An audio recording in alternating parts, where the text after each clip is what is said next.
Hello, gorgeous heartbeat, and welcome to Heartbeats Harbor. I'm your host, Brianna Hozak, and I'm here to shine the light on the shadow path we walk as heartbeat women. Women rising into leadership roles as lightworkers, changemakers, world shakers, or as I call us, heartbeats, do not have an easy path to walk. It often feels lonely, painful, and unique, but I'm here to help you see how very not alone you are, and how beautiful the shadows surrounding you actually are when you love and integrate them on your healing journey. I create spaces and opportunities for women to step into deeper self-awareness, self-acceptance, and personal healing, community and sacred circles, as well as leadership of themselves, their families, their communities, and beyond. My business and my life is and always will be about massive change in the ways things are done around the world. I believe it's a big part of my purpose on this planet to be a voice for those who don't have one, a safe harbor for those who need one, and a beacon of light to inspire a better way. None of this is easy. I've learned that big impact requires bold action and delusional levels of confidence, as well as a ton of shadow work. If you love what you hear on this podcast and you want to be part of the growing, supportive online village of Heartbeats Harbor, make sure you join my Facebook group, which is linked below in the show notes. Now, I can't wait to get started, so let's turn on the lights. Hello. Okay, so today we are here with Tricia Clark, who is a mealtime mentor and kitchen witch. She uses a combination of problem solving, human design, intuition, and a flair for infusing simplicity, joy, and connection into mealtime. Through her unique mentoring, Tricia empowers busy entrepreneurs and families to transform their mealtime experiences from routine to remarkable. Tricia's expertise is not just in crafting delightful recipes, but also in nurturing the soul through shared meals. And I personally know Tricia and I absolutely adore her. And I have to say, she's probably one of the most patient human beings I've ever met because I specifically do not like to cook. And I have been a member of her mealtime membership that she has and been a total pain in her ass, like not utilizing the resources, not not asking the questions, and she and I have built up a friendship now over a fair amount of time, but I can just I think that I'm probably the worst possible client for someone like Tricia around mealtime, because I'm just so resistant to it. I am the mom who will buy all the snack food only because I don't want to have to cook. That's how bad it is. And actually, it's really funny. I thought this is beyond divine timing. This morning, my oldest, I think what I'm going to actually do, Tricia, FYI, is probably sign back up for your membership, but have my daughter use it and not me. Okay. All because right. she loves to cook. I'm thinking I do all the chores. She does all the cooking. I'm good with it. I just hate it so much. So lately she's been picking up a lot of the cooking. And today she got up at 5:30 in the morning, had a quick shower, and then made pancakes for everybody. I woke up and I was like, what do I smell? That's amazing. She's 13. And I was like, really though, on the day that I'm going to talk to Tricia, she got up and made pancakes in the morning. See, there's always a way. There's always something. And okay, before we really dive in, I have to say too, my absolute favorite thing with you is how you integrate human design into meals, into the food that we eat and all of that kind of thing. And I know that your focus is more on the intention behind it, but I love the human design piece. I think it is so fascinating that you were able to tell me that I like to eat cold foods versus, other things. I was just like, how do you know that? And I thought that was the coolest thing ever. And I think that that is something that is totally a game changer. And I know that you're integrating that into your kitchen witch AI thing and all of that. And I think that is so cool. When I talk about the intention, it really is, it comes down to whether you want to call it intention or the energy that we put into it. And so human design felt like such a natural fit because it's all about your natural energy. And so if we're using our natural energy and not forcing something, that automatically shifts our intention. It shifts the way that we show up, right? And when we show up differently, we are more open to connect differently. Yeah. And then we get to spend those minutes that we're eating, whether you cooked it or you got McDonald's or you're eating a snack smorgasbord. it's about the time that you spend doing it, right? Because even one of those fun snack smorgasbords can create an immense amount of laughter and conversation, right? Totally. I mean, Yes. what were those TikToks and reels that were going around for a while? The girl meal. I don't know. You I remember never that watched one? And it TikTok. was like random crap that you pulled together, right? Because you're like a single female on the go or whatever, and like meals that made no sense. Like it was girl math, girl meal, something. I don't anyway. And I was like, there's nothing wrong with eating that way if that's what works in your season of life, which Yeah. we can get into all of that. But I love that that's the part that resonates with you because it is about the energy because that helps us with the energy and the intention. It's about doing it from the inside out and doing the things that fit for us. Yeah. And having that conversation with you was like the permission slip for me, to be honest. It was like, you like salad, top it with meat so that you have protein. Like it was Yeah. just literally like, I love raw. I love raw food, and not raw meat, but raw vegetables, raw fruit, like whatever. And I would put everything in a salad. Like I make the most Mm. complex salads, and I have a blast doing that, and I love eating that. My kids won't touch it.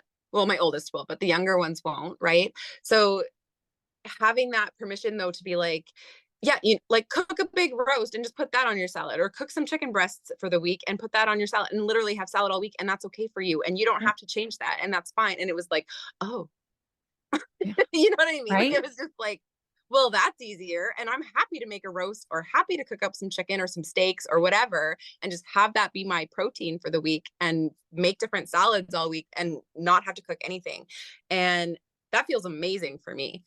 And now I just need to dive deeper and figure out what my kids' human design is around food, so that I can make meals that are Yes. Oh, yeah. healthier I for mean, them, but that they'll eat. so well, and so the beauty of that is the beauty of knowing your kid's human design is it's really going to help you understand the crux of the struggles that you may be having around the food, right? So I'm just going to start throwing some examples out there. Yeah.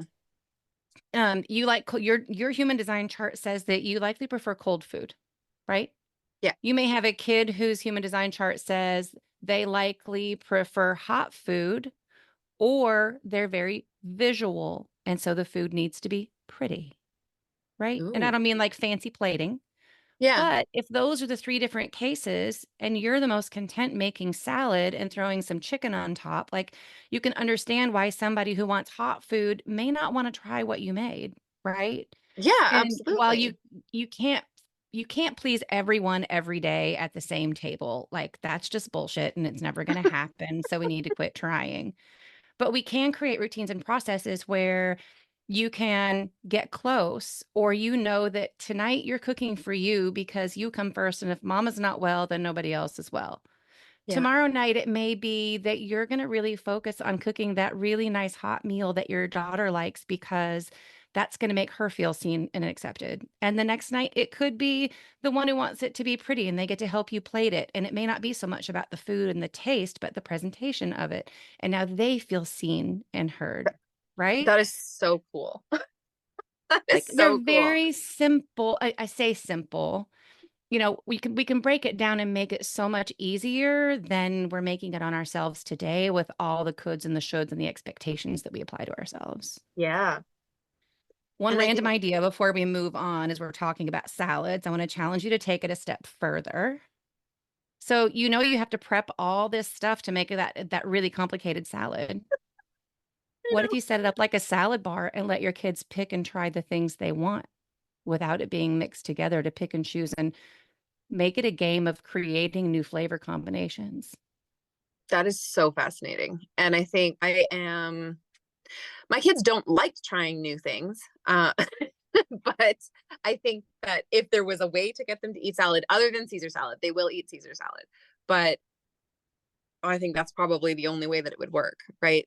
Yeah. I love that. And I would never think of that. Like that's brilliant to just put out all the separate pieces and let them put the pieces that they want in their food. And I think that Yeah. that, And encourage them to try the separate pieces alone, yeah, which yeah. might be different than trying it all mixed together. Right. It, Well, and, and again, it's I do. experimentation. I will say, like, I do make them try everything. I'm that Good. mom, right? So I'm the like, no, you have to have one little piece of a pepper.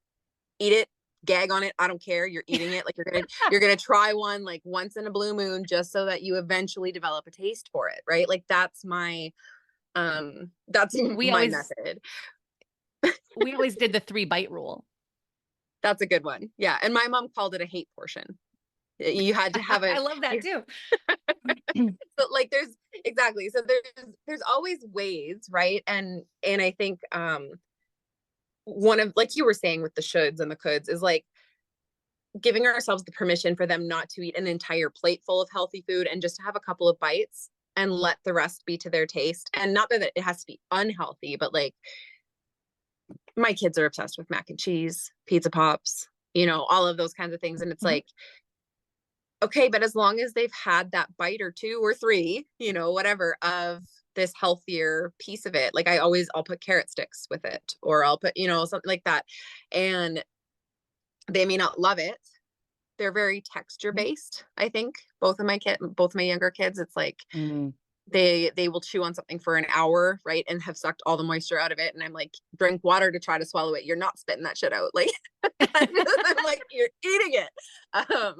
But I think giving ourselves the permission, right, that's okay. Yeah. That one bite is enough. That they are one of the things I do know as far as like parenting goes and all of that is that taste buds change a lot throughout childhood. They vary like crazy. And I think one of the things, I'm a strange mix, because when I was growing up, it was like you eat every bite that's on your plate or you're having that for breakfast, right? Like it was to the extreme, because we were poor. Like we had nothing. So it was like you eat what you're given and I don't care, or starve kind of thing. And I don't replace. So like I only make the one meal that I make. I'm not like, okay, well, you don't like this, I'll make you something else. I don't do that.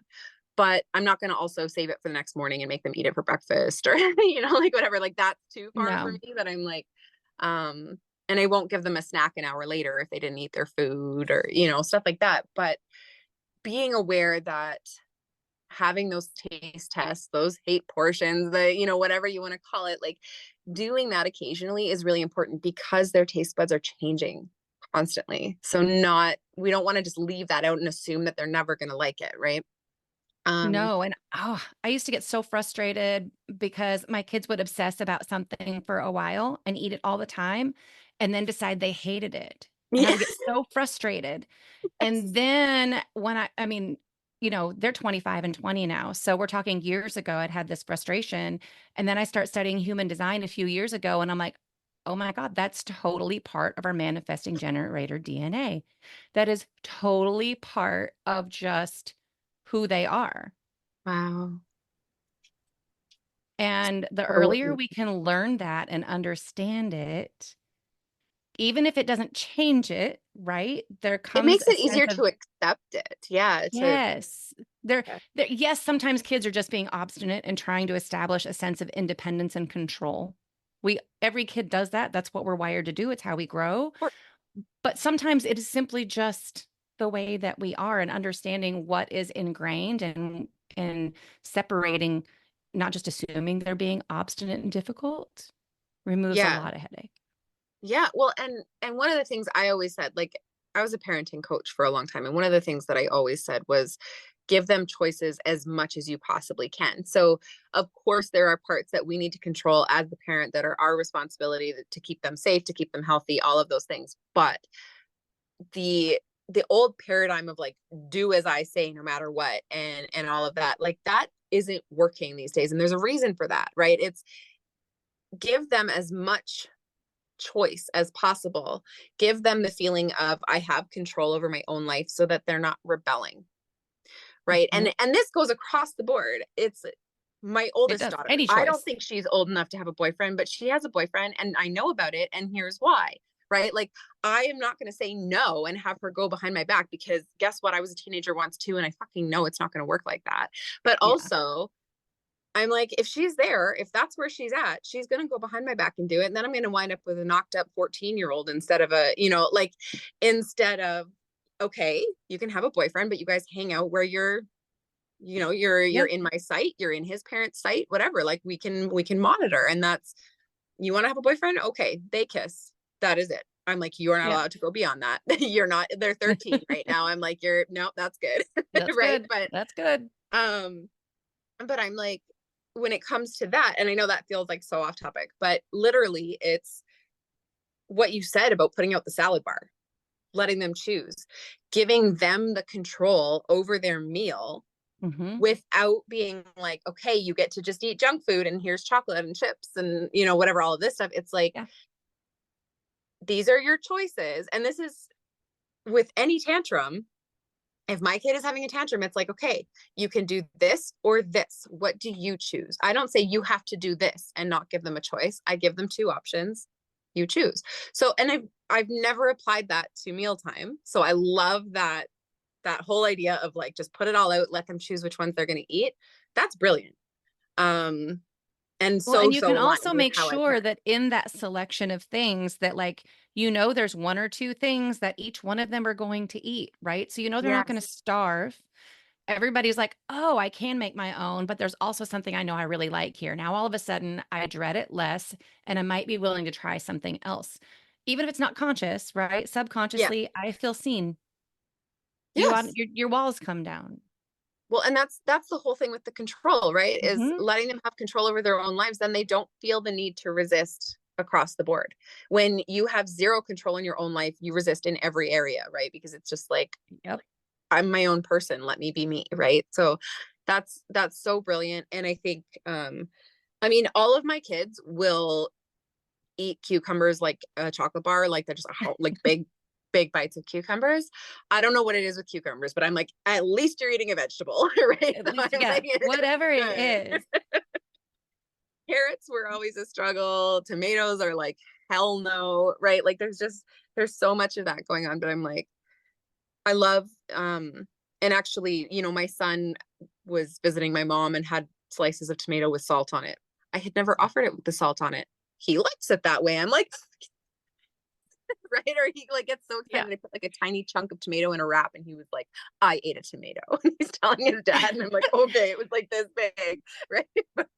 So um, our neighbors' kids have been best friends with our kids for years. And he would come over and stay the night or come over for dinner. And she would always be like, I'm so sorry. He's such a picky eater. Like, he's not going to eat anything green. He will not eat salad. And I'm like, okay, it doesn't mean I'm not going to serve it. yeah, That kid has eaten everything I've ever put in front of him and enjoyed it. Right. So it's really easy to figure out. Like, all you have to do is send your kids to somebody else's house and have them serve the same thing, and you're going to find out whether they're being difficult or not. yeah, yes, and I do find that with my oldest. My oldest, like Yeah. she was the best eater and she's hit this phase of like, I think she wants to fit in with her friends and only like junk food. Like she really was the healthiest. Like she just loved all the vegetables. She loved all the, whatever. And now she's like, I don't like carrots. And I'm like, excuse you? You've never not liked carrots. What are you talking about? But Well, did you know then we I hear talked about about she goes taste to other buds people's houses. changing? That's true. That, That is true. But I feel like that's such an extreme, like she always liked it for the first 13 yeah, years of her life. And now she's like, I don't like that. So I'm like, I don't you just don't like to eat. Like literally that at she's at that 13. phase, right? Hmm. Yeah. So I'm like, but then I hear like, when we introduced with the boyfriend's parents and stuff like that, I was like, don't let her tell you she's not hungry. She's always hungry. Like, so then I ask every once in a while, I'm like, did she eat? Yeah, she ate. She ate lots. She's good. And I'm like, okay, good. Like, Yeah. but anyways, so Oh, yeah, that's 13. Ugh. yeah, 13 is awful. I really don't like it. You could not pay me. You could not. There is not there's not an amount of money in the world that I would agree to go back to 13 for. Just No. not one. All right, one last tidbit on trying new foods, and we'll move on because I Okay. think this is really interesting. And I think it's something we have a tendency, especially as parents, to forget. Like, we don't want to fight with our kids. We're tired at the end of the day, and we're like, if you don't want it, fine. I hope that you're not cooking them something else. If you are, let's talk and figure out ways to break that habit. But Yeah. it can take up to 8 tries for children to like new foods. 8 tries. So Yeah. don't give up on two. And Yeah. so if you try a hate helping or a 3 bite rule, and I don't mean like a fight, like you can't leave the table unless you've taken 3 bites. We always did. The first bite is because you think you're going to hate it. You already know you're going to hate it. You guys can't hear me do air quotes, but and then two, there's the bite where you're like, okay, maybe. Yeah. And on the third one, you know whether you like it or not, right? Yeah. And it doesn't have to be 3 giant green beans. It can literally be 3 little bites. But we always tried to make it fun and not a you can't leave the table. And it was always if you try these 3 bites, you can then have seconds of anything else that's there. I don't care what it Yeah. is. Yeah.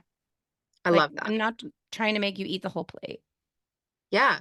And I feel like so many people, so many of the women in my audience are at this phase of life, right? They're moms, they've got young kids, they're dealing with supper nightmares, and it's just like, and sometimes breakfast and lunch too, right? Like my kids, my 2 younger kids, it was literally my youngest, from when she was like first eating solid foods, I had to put her in a headlock to get that first bite in her mouth. Actually, she wouldn't eat anything, not even her favorite foods. Like she would just starve. That's crazy. Forever. It was awful. And I was like, what the heck? And then as soon as I would get a bite in her mouth, I would literally like headlock, force her mouth open, put a bite in there. And as soon as it hit her tongue, she's like, oh, yum. And she would eat. I was like, why? Why is this? And it would be like, literally, she has always loved mac and cheese, right? Katie. It would be Katie. And she would not open her mouth until I shoved that first bite in. It didn't matter what it was. Like, Wow. I don't know what that was about. I don't know why. I was like, this is horrendous. I was like, you need to try. And like, it sounds awful that I had to do that. Like literally she was a baby and I'm like, open your damn mouth. Like, because she was starving. She was so hungry. And I'm like, you have to eat something. So anyway, I fully understand how difficult mealtime can get, is all I'm saying by that, right? And so for all of my listeners who are moms, I really love this. I love there's these concepts of like, let them try things 8 times, make these things again. Don't cook a new meal for them. They're not going to starve if they skip one meal. That's one that I always said too. If they refuse to eat, and don't make it a huge fight, because the more you fight, the harder they resist, right? But like if they skip one meal, they're not going to starve to death. They may be really hungry. This was a big sticking point with my ex. He was always like, they're going to starve. No, they're not. There are kids who are actually starving. Let's not go there, right? It's just but I would never do the snacks in between. You didn't eat, you just wait till the next meal. I'm not going to make and it goes back to same choices. thing. Yes. It goes back to choices again. You can choose not to eat right now. Yeah. And you don't get snacks. You're going to be really hungry in the morning. Yeah. Or you can choose to eat it now and move forward with your day. Like, yes. and as they get older, that becomes more difficult, right? But then it's like, okay, if you aren't going to eat this, you can go fix yourself something else. I'm not cooking something different. Yes. Yeah. And like at a certain age and they can go make themselves a PB&J, then fine. Yeah. Yeah. Or in my oldest, it's Mr. Noodles. Her and her boyfriend, actually, they come over here and they just eat noodles. Like, it's insane. I probably keep the Mr. Noodles brand in business. I'm serious. Like, it's brutal.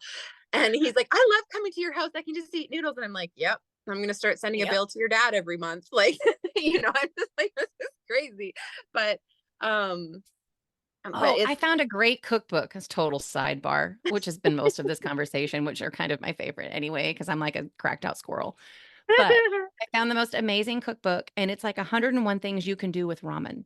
So think budget, right? Because it's using the noodles and the seasoning, but it might be a great way for your daughter to play with new recipes and expand and still get her noodles. Yes, you'll have to send that to me. Yeah, I'll find the link. I bought it for my son, the 20-year-old who's away in college, right? And he loves ramen noodles, but he also likes to cook. So I'm like, okay, let's bridge this gap. I love it. Well, and so does my daughter, right? She does like to cook, and she Yeah. loves to be like, can I make this recipe? And she does have, like, she has her one cookbook. I have no cookbooks. I got rid of all my cookbooks. I'm like, I can Google something if I need to cook. Like, I don't like cookbooks. I'm like, they just take up space in my cupboard. But you know me, I declutter everything, right? So I'm like, Yeah. get out, get out, get out. But she has her one cookbook and she'll come and be like, can I make this? And I'm like, we don't have half those ingredients. And she's like, well, can you buy them? And I'm like, no, I don't want to. Like, why do I need to buy all those things? Those aren't things we're gonna eat. I don't think that recipe sounds good. I end up buying them most of the time, but it's like she does want to experiment, but then she's also like in front of anyone else, she's like, I'm just gonna eat noodles. I don't It's 13. I'm telling you, part of that is I 13. know. So funny story. And this kind of goes into where I think something that might be fun for her. I know you mentioned signing up for the membership and her being the one that uses it, but we've been talking a lot about the kitchen witch, but I came home from a camping trip on Monday to find that my fridge and freezer were out. Whole house smelled funky. And No. I mean, you know me, I'm obsessed with food and I keep a lot of food. Okay. Yeah. The amount of waste and the amount of money I threw away in those trash bags was Oh, heartbreaking. no. And I was just like, oh. So had the repair guy come in. He's like, no, it's toast. I'm like, great. So not only did I throw out all this food, I now have to go buy a new fridge and I have to restock a fridge. And I literally just told my husband, our house is full of food. For the next 2 weeks, we're not grocery shopping. We're just going to get by with what we have. And we're going to use the kitchen witch to create recipes that we're going to eat based on what we have. This will be a fun, creative challenge. Oh They my may not be God. the healthiest meals ever, but we're going to get through all this shit in our house. Walk in, fridge is down. So's the freezer, everything melted. Oh I'm like, no. oh, shit. So what do I do in normal ADHD hyper focus manifesting generator style? What do? I go through the entire kitchen, the deep freeze, the pantry, everything. And I make this giant ass inventory of every single thing we have in the house. Ken's like, would you please sit down and stop? And I was like, no, I'm on a mission. And I have this great idea. And he's like, oh my God, here we go. And so I do the whole inventory and I uploaded it to the Kitchen Witch. Mm-hmm. And I was like, create a meal plan using primarily everything I have on hand. I'm willing to buy a couple of meats and some fresh produce each week, but that's it. Give me a meal plan. So it spit out 7 days of meal planning. I kind of told it like, here's kind of how I like to eat for breakfast and lunch. And I only want to cook 3 times a week. And so it spit out, and it's got some tweaking to do, but it spit out the meal plan, the recipes, and the grocery list. So I'm thinking about your daughter. If she's like, she's got this one cookbook, but if she could go in and say, I have these things on hand, what can I make? Yeah. Total game changer. And she would love that. Total That's game why I'm like, changer. I think she needs that. And I wouldn't like, I don't let her have Facebook, so she can't use the Yeah. Facebook group and all of that. But like the Yeah. kitchen witch, total game changer for her. And honestly, if she can come up with a meal plan and I don't have to do that, and then I can just plug it into my grocery, because I don't even grocery shop, Trish. I don't either. literally I order. I do too. Why would I live go in to a the small grocery town. store? There's no grocery store here. I have to drive for half an hour one way to get to a grocery store. So I'm like, nope, I just order it. So literally I could be like, you make up your meal plan for the week. I will order the groceries for the week. Like, I I love that literally believe this so day much. and age, no one has a reason to go to the grocery store unless they just want to, or they're like, I've got to pick out my own produce. And I'm Yes. promising you that after a little bit, you can let that go when you realize how much time and energy it saves you to Yes. not go people that hard. Yes. I totally get the produce thing. And I have like, I have an uncle who literally is like almost completely vegan and whatever, all of this stuff. So he's very particular with his produce. He's got like a very special diet, whatever. And he's got to go to the store and do that. And I'm like, I get it. I do. I hate getting like a half smashed bag of apples. You know what I mean? Like that drives me nuts. And but the thing is that most of these grocery ordering apps, like the one that I use, if I'm like, hey, half this bag of apples was smashed, they refund me. Yeah. I get that money back in and I still have half a bag of apples that is good. You know what I mean? So I'm like, it's not the end of the world. It's something that I can totally let go of instead of an hour's worth of driving, all the gas that costs, which gas is through the roof, all of that. I'm like, totally. I And then order what every about taking single your thing. kids to the store with you, which is like, Oh, oh no. I'd No. rather stick needles in my eye. Yes. It's so bad. It's so bad. And I am like the queen of no. I'm like, I will be like, nope, no, I'm not buying that. No, I'm not buying that. My kids will not stop asking. They don't have a like, okay, she said no enough times. There's no, and I'm like, you know that no means no. And once I've said it once, I will never change my mind. I never ever do. I stick to that and they still, can we have this? Can we have this? Can we have this? Can we have... And I'm like, oh my God, I'm gonna lose my mind. So, okay.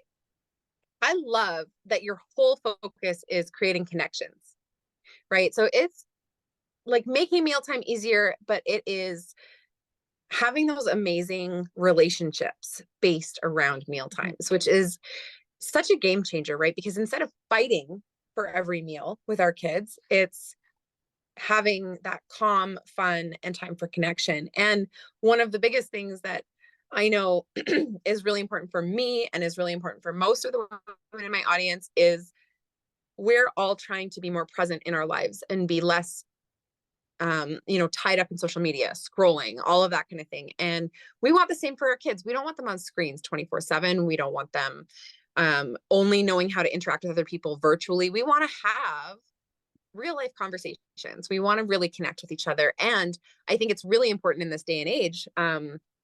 We're starting to lose a little bit of the like family unit importance. Like people kind of are walking away from that almost. And I don't want to go into a big tangent on that, but I think that it's really important to bring that back and have our kids really feel safe and connected at home. And that's something that can be really hard to create in our busy go, go, go, go, go day-to-day lives. And I think that your perspective on mealtime is such a shift for this. Like, even if this is the only time of day that you connect, making this really intentional and making it a time of connection is a total game changer as far as all of that goes. And it goes back to, when we were growing up, we had conversations around the dinner table. We didn't all eat separately. We didn't all sit there on our phones. You know what I mean? Like it's a shift backwards that is really needed, I think. Yeah, it's interesting that you say that. My experience was very different in that I don't remember family mealtime. And so, we'll try not to go too far down the rabbit hole, maybe save some of this for a future conversation because I think it's important to assess too. But so much of everything we bring into life and that we do, right, as parents is a result of our childhood, whether it is we learn what to do and what not to do, right? And we take both parts and we bring it forward. Yeah. And so for me, creating that sense of a safe place where we connected was incredibly important for me and my family because I didn't have that. I was Right. loved, I was cared for, I was provided for. I was also the youngest by a lot of years and in a lot of ways raised like an only child. And so it was just, she'll figure it out at this point. And everybody was just busy. It was kind of like a roommate situation, right? And I see that in a lot of families today. But we're still coming to the same place, right? Like you had that, you see it losing. I didn't, and I want it so badly. And so you can come from either place, but it's important. And this is what we'll say for the future discussion, but it's important to sit and reflect and ask yourself why you're bringing these things to the table, whatever the current state is now. Why are you bringing it? What do you want it to be like? And start there. Because that intentional family time that we've lost, you can only start, I mean, you can start with just one day a week to make that intentional connection. You don't have to do it every night, right? And there are a Yes. million ways to do it. It doesn't have to be around the dinner table. I've told this story several times where when my son was a teenager, or even a late teenager before he moved off to college. And we were kind of in that space where it started to feel like roommates because his schedule was so busy. He was working, he was, playing gigs because he's a musician and I'm working and running my business, like it just we kind of coexisted and we'd hardly see him sometimes. And so if he was home, I was so excited if he was home for dinner and he'd be like, I don't really just want to sit around the table. but we have this coffee table where the top lifts up, right? And it can kind of be your dining table. It is our dining table most of the nights now that we're empty Okay. nesters. But anyway, Yeah. even if we sat in the living room and ate and Logan got to choose the TV program that we watched while we were eating, he was sharing something that was important to him by bringing that show forward. So as long as we were sitting and eating together, I was learning about what was important to him, how he found out about it, who he heard about it from, why he liked it, right? It gave me insight that I wouldn't have otherwise had. So this doesn't have to be just relegated to the table. It's the proverbial table, right? Yes. Yeah. And it is more about the connection than the physical location. Absolutely. And I think that's something that I started to realize with my daughter, basically once she had a phone, once she had that access to other people in the outside world, she didn't want to have the connection anymore. And especially because her dad moved farther away. So my younger two, when they go to their dad's house, it's just me and her, and she doesn't usually go anymore. Mhm. And we would just like go off into our separate corners. And part of this is totally my fault because I was like, I want to be left alone. This is my time alone. Right. And normally she would be at her dad's, but now she doesn't go. And I'm like ignoring her and like, leave me alone and go away. And she's like, I want to be an angsty teen and hide out in my room anyways. Right. So we had to really, I was realizing that we were having like these weekends where we could have been connecting. And then during the week, what would happen was my younger kids would go to bed, and then she would be like, pay attention to me. Like, I have not had any attention from you whatsoever. And we would be talking until 2 a.m. in the middle of the week where she has to get up for school and I need to work the next day. And, all of these things. And it was like, what the hell is going on? And then I realized, I'm like, why are we not making use of that time on the weekends? Mm-hmm. Right. I don't need to work 24/7. Like, that's not my thing on the weekend. I give myself lots of downtime on the weekend when my kids are gone. But I'm like, why are we completely isolated from each other just because it's my quiet time, my kid free time, or, whatever. So we actually started, and it was like, yes, we could have like these deep conversations. We do have those. Most of the time they're still at 2 a.m. I don't know why that's the time to talk, but that's just when we do it. But and there's the ADHD again, right? Like there's we started, so now we're going to go on for 500 hours. But what we started doing was, we would first of all make a healthier meal, because it's so much easier when it's just the two of us. There's no fight over it, right? Mm-hmm. Because she does like that healthier food. So we'd make the healthier meal, and we picked a show to watch together. So first we watched Gilmore Girls.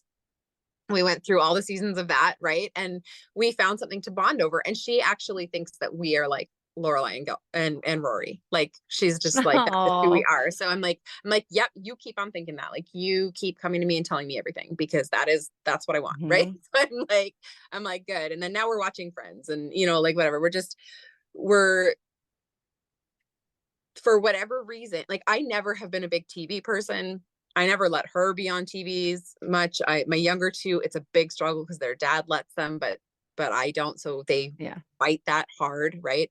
But I think then she kind of feels like it's unfair because they get more screen time than she does, in a sense. Right. And I'm like, now that she has her phone, that's not true.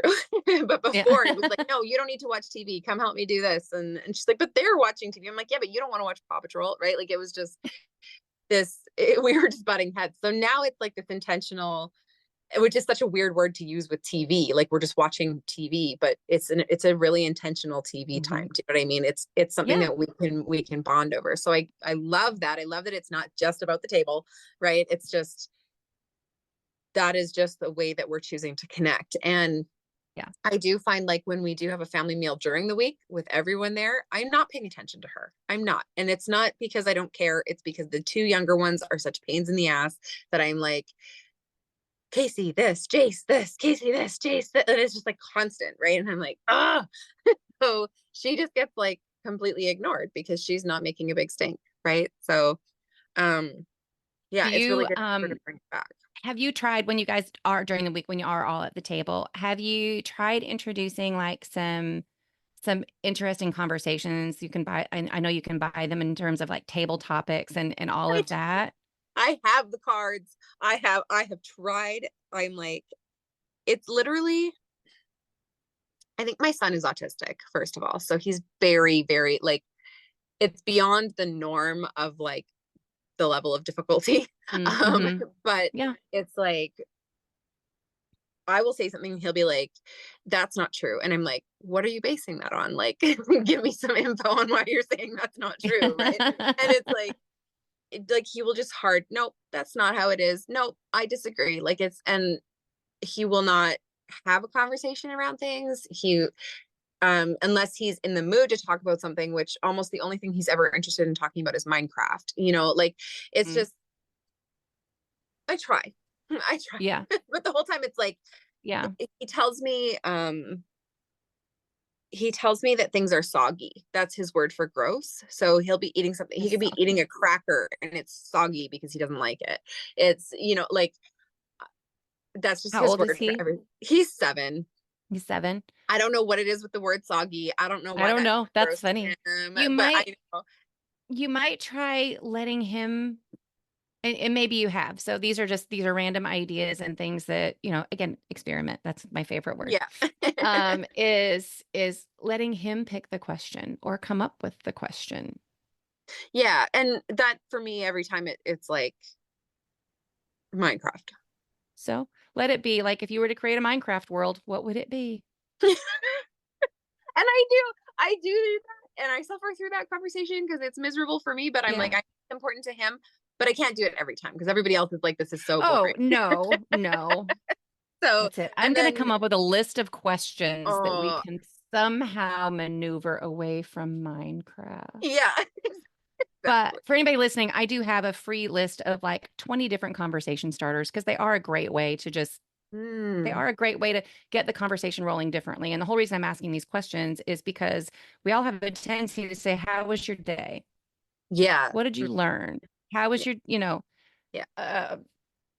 what did you eat for lunch today? Right? Like nothing that we even want to talk about if somebody were to ask us. Exactly. Like, right? And say, so boring. I love questions like, what's one thing you wish somebody would have said to you today? Or if you had one superpower, what would it be? If you could pick one superpower, what would it be and why? I love that. Right?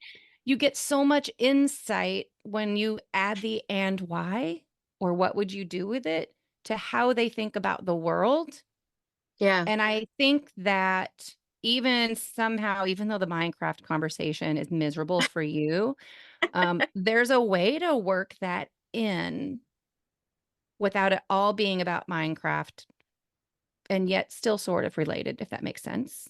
And I'm going to noodle on that one a little bit because you know me, like you say, you're the biggest pain in the ass client, but the truth is you're like my favorite challenge. I Can I say love that? it. Yeah, you're my favorite challenge because we both know, and we've even talked about it a little bit, like you're so resistant. And I know there's a reason why. And we've tapped at it a couple of times. Yeah. And we haven't dug deeper yet. And I think that's mainly because it's not the right time. Yeah, with everything else. Your subconscious is telling you it's not safe for us to go there yet. And so I'm not pushing. Yeah. It's not the season. But there are ways, even though it's not the season for you to address that piece, there are ways we can make this whole thing easier for you without you feeling like you have to change everything about the way you live or address some of those deeper things that are like, no, I don't like it. Yeah. And I think honestly, like, and I'm into shadow work. I love digging deep into things, but yeah, for whatever reason, that one's, I have so much resistance around, and I love that you respect that and like, don't, cause I'll just be like, no, if I don't want to, I'm not going to, right? That's how I've always been. But, but I'm really loving the idea of having my daughter use the kitchen witch and letting her take over mealtime because she loves it anyways. And then that kind of frees me up to just be part of the conversation in the Facebook group and just be, you know what I mean? And just kind of have that piece of it. And I can, because hopefully you get ideas quote, in there unquote, that you can explore my problems safely here. Explore, but you get ideas in there that you can then talk about with her, right? Like, hey, we had leftovers of this. I was in the Facebook group today and she talked about repurposing into this. What do you think? Right. And I think even just all of that will naturally help you. And eventually you're going to be like, okay, I've tackled these issues over here and I feel like I have space for this or I'm ready for I this. feel like just not having to cook will open me up to looking at those Yeah. issues. Like that is such a challenge for me. And I resist it so hard Yeah. that it actually is like it's a big problem for me every single day of every single week, right? Where it's like Okay. it's making my life miserable. So I think removing that need to cook, as much as it's like, okay, you're gonna make your daughter Cinderella. I'm not. Like I'll do all the other chores. I swear she loves to cook, right? Like Oh, and she hates touching dirty dishes. I can do the dishes. I don't mind the dishes. Uh so well, okay. yeah. So See, solution. yes. So we need to wrap this up. Yep. And I mean, you and I could probably tangent all day, every day, because yeah, we're both the ADHD manifesting generator types. So we Yep. could do this forever. And I think we probably could have a total other episode on some of these and go deeper into some of them. But is there one, is there any, what, like you've actually shared a few tips with us, but is there anything else that you want to share in particular with my audience? Is there, and then also I would love for you to just really quickly tell us about your membership. Because I think it's just such a perfect starting point for people to get into your world and tell us a little about the kitchen witch and we'll just try to be quick. Wrap it up with that. Okay. All right. So, I'm the last piece of advice before I go into like the easiest ways to work with me are start small. Think about what energy you're bringing to the table today and what do you want it to be, and pick one thing to start with. Don't go all in, balls to the wall, trying to solve every problem at once. It never sets us up for success. So, where are you? Where do you want to be? And what's one thing that you want to change? Um, is my key takeaway from today. You've heard from us, it doesn't have to be a plethora of things. It can be one little thing like a salad bar, right? Try that, see Yeah. how it works. So, my membership is called the Cook, Connect, and Conquer Club, and I've designed it to be a member driven membership, meaning Yeah. it's a Facebook group. Level one is a Facebook group where you come in and you get to ask me your one question a week. Ask me anything, and I will answer it personally in the group or via Telegram, depending on your preference, depending on how deep and problematic that question might be. It's totally up to you. And then we also do monthly and weekly challenges in there. So when I say monthly, the theme for September is repurposing leftovers. And so every week I'm giving you a challenge to repurpose leftovers in a new way and giving you ideas on how to do that to get those wheels turning on ways that we can simplify and not feel like we're eating the same thing over and over or reinventing the wheel. Yeah. And that level one, I've decided today that it is going to come with the standard kitchen witch. And the Kitchen Oh, Witch is my baby. It is an AI chatbot that I've trained to be a cooking expert, a recipe generator. She's got some high level human design insights in there, and she's great for asking. I have these three things in my cabinet. What do I cook for dinner tonight? She's really designed to eliminate the decision fatigue. She's designed to save you time and energy. She can create meal plans and grocery lists for you on the fly, like in minutes. And so we're really knocking down that first obstacle to say it takes too much time to meal plan, or I just don't know what to cook, because you don't have to scour Pinterest and Google through 20 recipes. She's going to give you however oh, many you ask her for. that's so amazing. And I really, I do look forward to, my daughter's gonna love playing with that, FYI. But I even look forward to like the quick, I have this, and this, what should I make? Like that, I know I didn't explore it enough before when I was in the membership, and coming back into the membership, I will, I promise. But So especially level when one it's is not me mainly $22 a month. doing it for It's myself. it's $22 a month. You guys, Yeah. it's a couple cups of coffee at Starbucks or like one fast food meal out for you and two kids. Like literally $22 a month. And I promise you, it will save you time, money, and energy. And it's just an amazing, right now, small community of women there to lift each other up. Yeah. And the whole idea is to build connection and community for us where we often feel like we're not getting it, to help us figure out how we can create it. And I love that so much. And I think it's like, I want to really point out that you have both abilities. So if you're someone who loves to cook and experiment with new things, this membership is so freaking perfect for you, because Tricia is like the experimental queen. Like, she loves to experiment with different things, come up with new recipes, all of that kind of thing. And if you're someone like me who hates to cook, who hates to experiment, who does not like to explore, it still can help you with that decision fatigue. And decision fatigue is a big freaking deal when it comes to being a mom, right? Especially that is like, we just have to make decisions for everyone all the time, and we're exhausted, we're sick of it. And we've all had that feeling of, what the hell do I make for dinner that I'm not going to have to fight with my kids because I'm exhausted?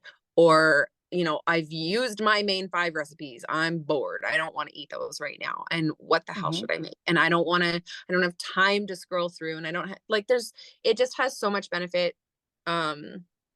I highly, highly recommend it. I went out of it for a while because my life exploded, but I'll be back very soon.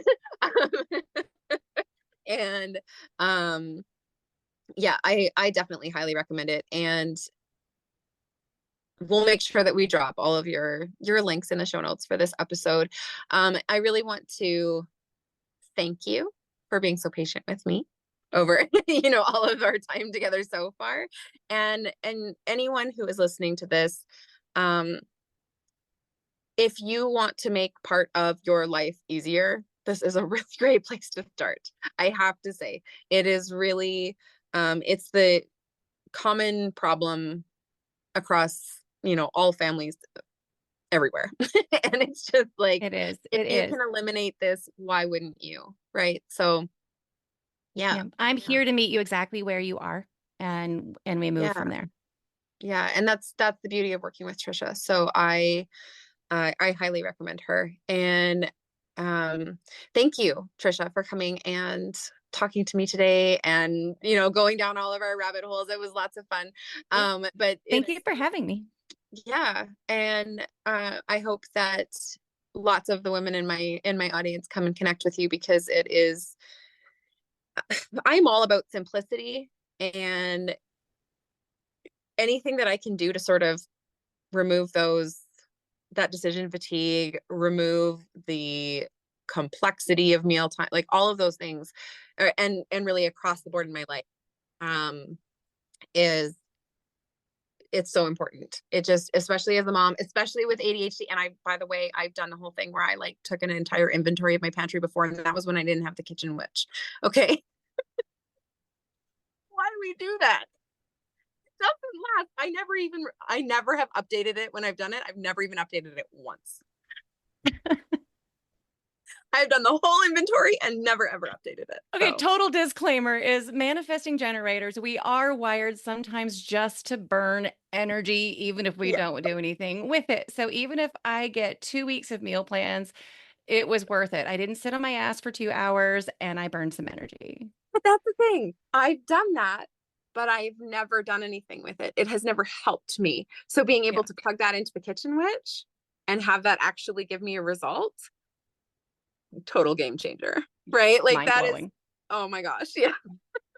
So next time that I get onto a spree like that, and I decide to take entire inventory of everything in my everywhere, I will definitely be plugging that into the kitchen witch instead of just into a spreadsheet that I do nothing with. So amazing. Okay. Thank you so much for talking with me today. And for anyone who's listening, go check out the show notes to get in contact with Tricia, check out her membership. Again, it is like the price of a few cups of coffee, and it'll be a game changer for your mealtime, especially if you have kids. So, but not even just if you have kids. So I definitely recommend. So I will talk to everybody next time. Bye.